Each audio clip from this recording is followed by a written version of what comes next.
Well, joining us now to review some of the headlines of today's newspapers from around the world, our Rise News analyst, Mr. Emmanuel Ifeni, and of course, still with us in the studio, Mr. Shobowale. It's a pleasure. Good to see you. Good afternoon.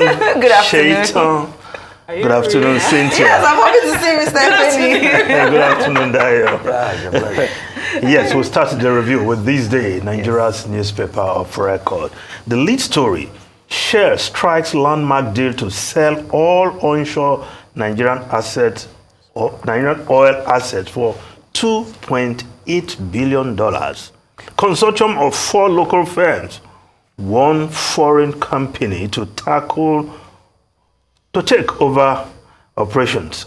Assets include 15 onshore, 3 shallow water OMLs, oil mining leases of 458 million barrels.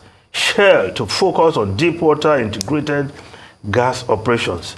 This is a landmark deal. I tell you. After 60 years, yes. over 60 years in Nigeria, Shell selling its onshore. I hope they are not running away.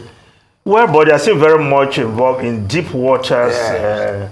And that's, of course, that's where you have a lot of oil reserve right now. They are still very much involved in that. That's their core business. Yes. But now, for them to say they don't want to be seen around us on land, something is fishy there. Well, maybe they're trying to. I'm just being suspicious. You know? Yes, maybe. It's very, I mean, Nigeria and Shell have been together for a long time. Over 60 and years. They made a lot of money from us, and we too have gained a lot from them. Yes. Anyway, But this I hope it's not a hostile departure. Well, this deal is still subject to federal government approval. Yes. Because don't forget that the Shell is into joint venture with the NNPCL, Of course. with Exploration, Total, and other oil companies, also part of that joint venture. And Shell is the one running the operations of these joint ventures. Oh, yes. But according to the report in this deal, the staff of Shell who run these operations will still be running the operation. So, and the brand name will still be there, Abi? no, I don't think the brand name will still be there. But we'll still see further details about That'll be part of the negotiation. Yes, they'll be divesting $1.3 billion, and they expect to receive an additional $1.1 billion.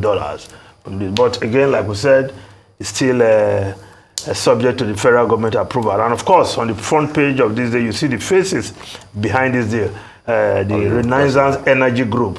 These are the Nigerians who had the various companies that make up this consortium of a company buying over Shell onshore assets in Nigeria. I assure you, man, government will want to buy into this.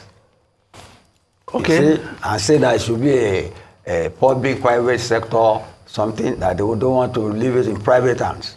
Well, you see, they have to approve. No, but for them to go this far into striking this deal, I'm sure government must have been in the know, but the formal approval has to come.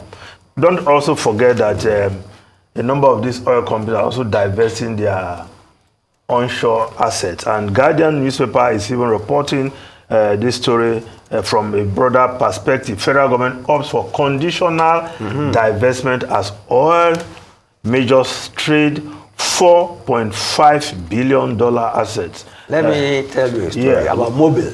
At least I know about Mobile. Yeah. Before you Mobile, once worked with Mobile? No, Union Bank. Okay, Union Bank. Okay.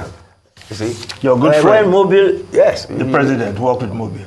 Of course. He knows me now. Yes, I know. That's your good friend, the president. We used to have lunch together at Liu Street. But what I'm saying now is that with Mobile, you see, oil companies, because of nationalization, they don't build structures on the ground. They say when they go to prospect for oil, but they don't build head office and things like that, so that they can always walk away with their briefcases once they nationalize the assets. Yeah. Later Mobile built a big head office. You get it? There used to be a bookshop house, which they rented. But later they built one on the way to Lekki. But now, I don't know.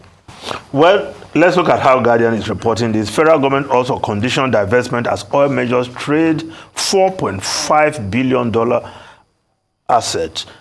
Nigerian Upstream Petroleum Regulation Commission subjects Seplat, Owando, Renaissance to scrutiny. Yeah, Renaissance Group is the group that is striking this deal. So, yeah, so the NUPRC is subjecting them to serious scrutiny. Amnesty International raises concern over Shell's unresolved pollution. Yes, those are some of these. Negative side. Yes. Asset dumping complicates Nigerian macroeconomic uncertainty. So perhaps it's for between asset dumping. Yeah. Like they are running away. Yes. Then onshore fiscal terms in Nigeria are harsh. Perhaps the environment, but they've been making so much money over the years. How come the environment is suddenly harsh? Yeah, but business is up and down now. Yeah. Up and down. Okay. So they are bolting. I think you don't like the word bolt. They are literally bolting. Well, but they are still in the deep. We have nowhere to go. We'll sort ourselves out. Yes. Now, the Vanguard newspaper, other stories of the day. Yes. Massive explosion rocks Ibadan.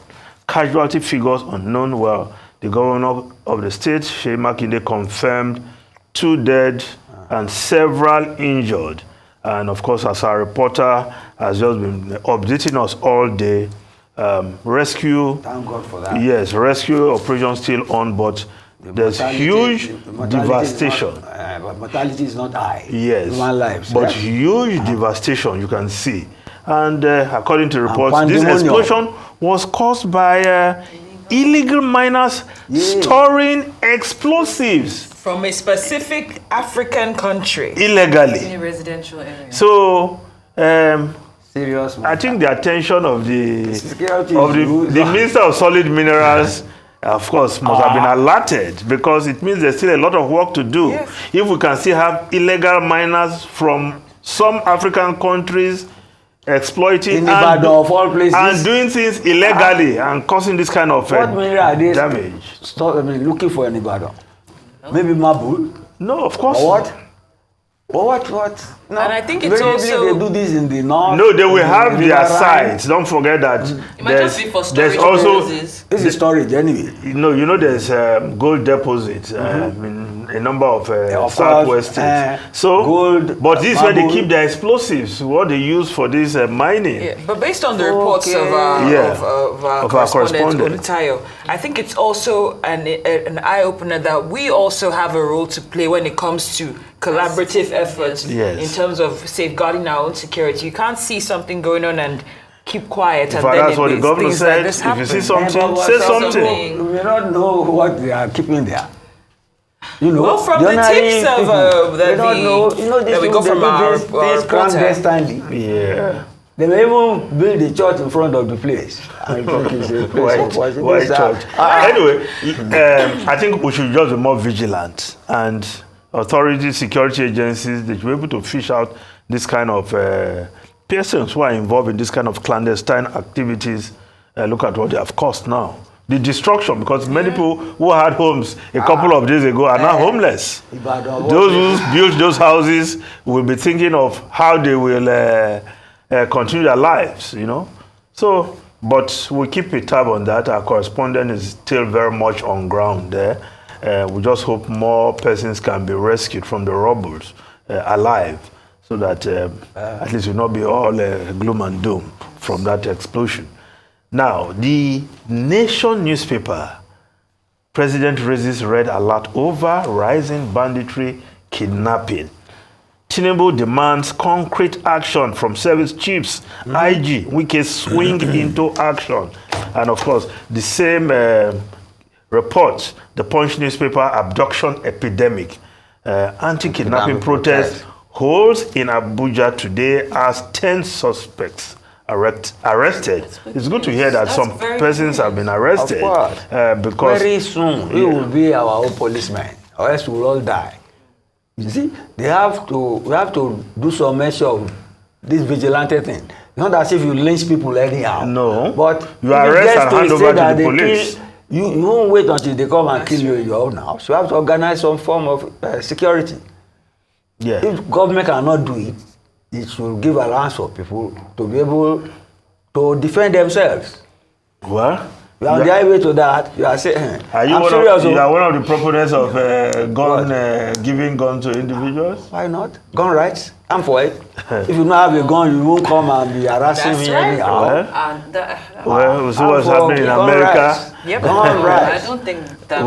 But they kill all of us. Empowering local vigilante. We had them before. Yes. When we had the OPC in my own area, there was no robbery because they were scared. But later, they modernized OPC, and these people in uniform like soldiers came in, and the thing rose again now. Okay, let's look at the business this newspaper talking about the impact of this kidnapping. Kidnap plague threatens Tinubu's food security plan. Is it only that? Yes. No, at least it's one of the fallout because in many of these northern states, farmers can no longer go to their farms. Yes. And in fact, they are leaving their homestead to other places for safety and security, abandoning their farms, even their farms, they cannot harvest their products. So there was a protest by the Middle Belt and Southern Forum, Leadership Forum. Yeah. But you see, there are people are living in internally displaced West camps for so long. They don't want to live there. They want security people to secure the land so that they can go back to their farms. Yes. Absolutely. Security is crucial. It's at the center of all this, whether it's food security or whatever. If we don't have that, it's not happening. Thank you so much, gentlemen. Arise News analyst, Mr. Emmanuel Ifeni and Mr. Dayo Shobwale. Thank you both.